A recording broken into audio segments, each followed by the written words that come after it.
Bismillahirrahmanirrahim. Halo guys, assalamualaikum warahmatullahi wabarakatuh. Jumpa lagi bersama kami di Marula Channel. Guys, wow, ini ada lagi terbaru ya. Di episode terakhir ini semakin terbongkar dan jelas antar kesaksian satu dengan yang lainnya itu sangat sinkron sekali dan sangat jelas. Dan bahkan yang paling mengejutkan lagi, teman tongkrongan Eki ini juga mengatakan kalau Eki itu juga sering mengkonsumsi obat-obatan dan juga mires. Wow, gila. Dan si Mr. Mawar pun langsung lemas mendengar kesaksian terkejut dan sampai melongo ya guys ya. Nah guys, seperti apa ke videonya? Mari kita saksikan. Let's go. Let's go. Saat itu si Eki mabok berat nggak? Kalau saya misalnya untuk obat-obatan sih mungkin ya lumayan sih. Mabok Nah itu maksudnya make Siapa? Eki make. Jadi mabuknya dalam keadaan berat ya berarti. Nggak terlalu yang nggak tahu sih ya namanya badan Ternyata kan oh beda-beda ternyata ya Allah.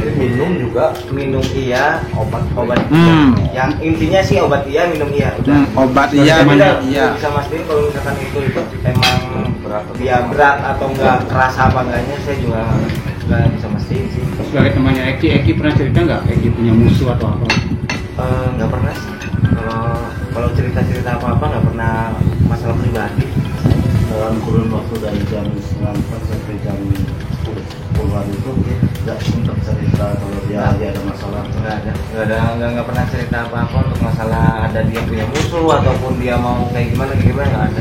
Karena obrolan biasa aja. Waktu mau ke Majalengka, si Eki sempat bilang nggak mau ada acara apa di Majalengka itu? Enggak, dia cuma bilang mau ambil duit aja di Majalengka. Cuma duit aja di Majalengka, nggak bilang mau ada rapat geng atau apa di Kuningan atau apa gitu nggak? Nggak ada. Cuma dia cuma minta uang aja sih. Kalau Majalengka ya. Mau minta uang, nanti balik lagi ke Dabuan. Nanti balik lagi. Balik lagi ke Cirebon. Ke Dabuan. Sama Vina itu. Iya, posisi lagi emang berdua. Ke Majalengka itu berdua sama Vina. Iya. Jadi sempat bareng dari jam 4 sampai jam 10.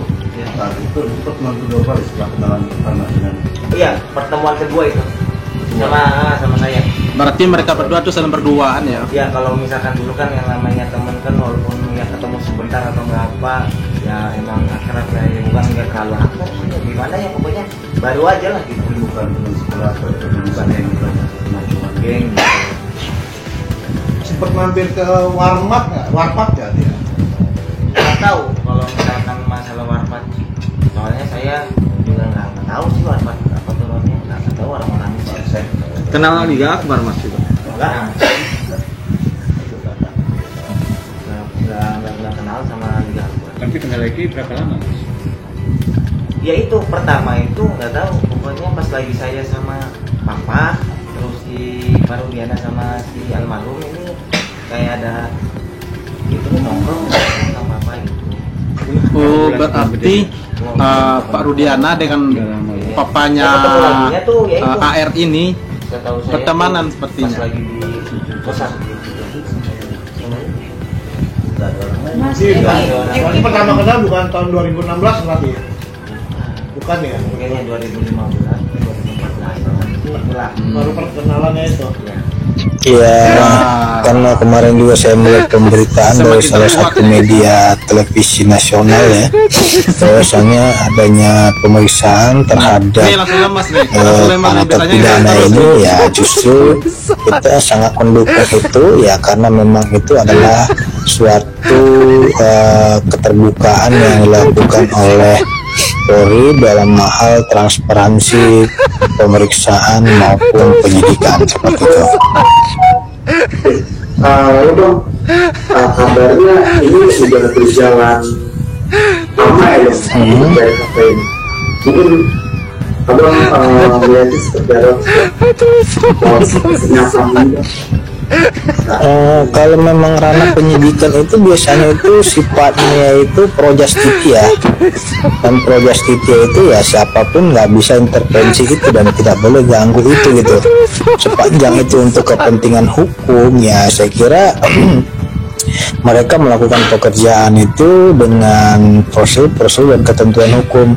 Nggak mesti juga harus disampaikan saya melakukan ini, saya mengerjakan ini, saya sedang mendalami ini. Itu nggak mesti harus disampaikan karena itu sifatnya pro justitia seperti itu. Iya. Dan kabarnya tim pencari fakta dari Mabes ini udah menemui bukti pidana ini, Bang. Tanggapan itu gimana, Bang?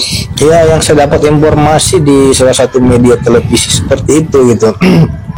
Saya kira bagus sekali itu karena nanti kan akan didalami terkait dengan keterangan mereka, apakah mereka ini berbohong atau tidak, nanti kan akan diketahui gitu. Iya, betul. Mungkin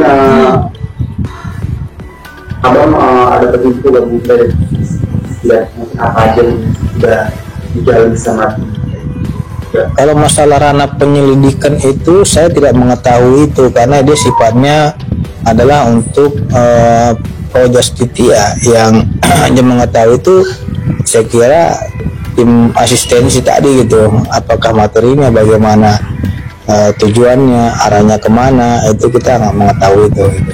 Mungkin kayak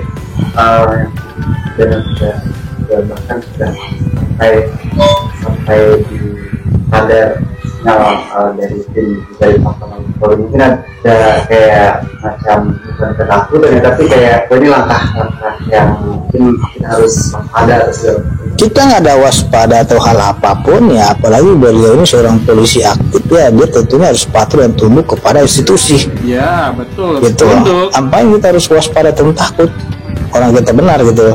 Kalau memang Pak Rudiana dimintai keterangan diperlukan ya dia bersedia aja kapanpun. Karena itu institusinya yang dia cintai dan dia sayangi gitu. Iya. Nah, kalau dibilang ada kepanikan waspada nggak ada. Guys, enak ya jadi pengacara bicara seenaknya, tapi dilindungi hukum gitu. Pada malam ini Kayak yang tadi nih, Bahwa kayak Mr. khusus Mawar itu. dibantu dengan tim dari LBH kami, juga beberapa Menang nggak menang, lawyer yang penting lain, uang ngalir sudah ya nggak? mengantongi kronologi yang sebenarnya terkait kematian almarhum Egi dan Vina.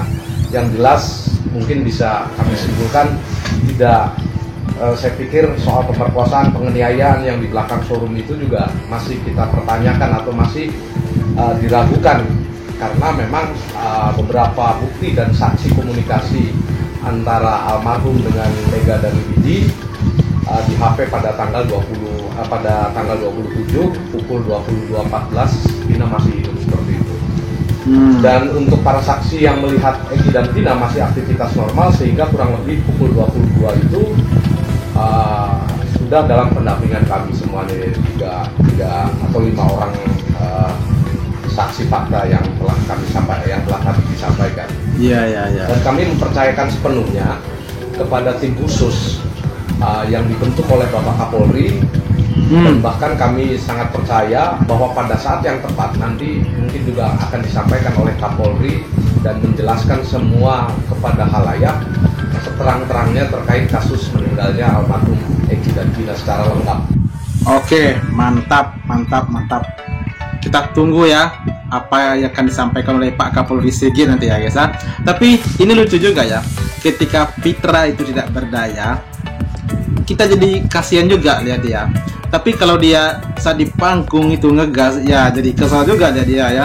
Memang enak jadi pengacara. Kalah menangnya dia tetap dilindungi hukum dan uang tetap mengalir guys. Makanya itulah enak jadi pengacara guys ya. Makanya silakan kuliah tinggi-tinggi dan ambil jurusan hukum dan ambil nanti jurusan pengacara ya guys ya.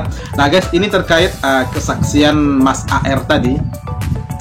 Ini juga sangat mengejutkan ya. Ternyata almarhum Egi ini dia yang katakan ya, ternyata sering mengkonsumsi obat-obatan begitu ya.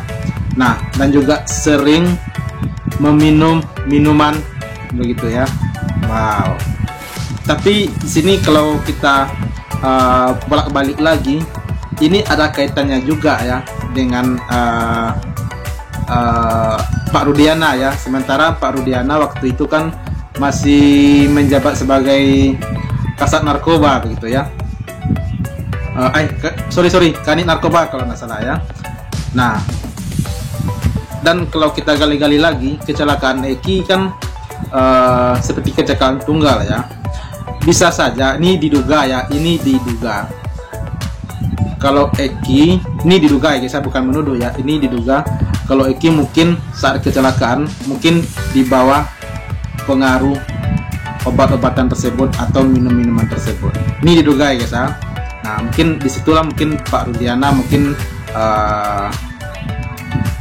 enggan untuk mengakui kalau anaknya itu kecelakaan tunggal atau gimana begitu ya. Kalau kecelakaan tunggal pasti ada penyebab dan musababnya kenapa seperti itu ya guys ya. Nah, oke lah, saya tidak perlu berlama-lama untuk membahas soal itu, nanti ya tahu sendiri lah guys ya. Nah guys, silakan tinggalkan di kolom komentar dan seperti apa tanggapannya, dan sampai jumpa lagi di video berikutnya. Thank you. Thanks for watching.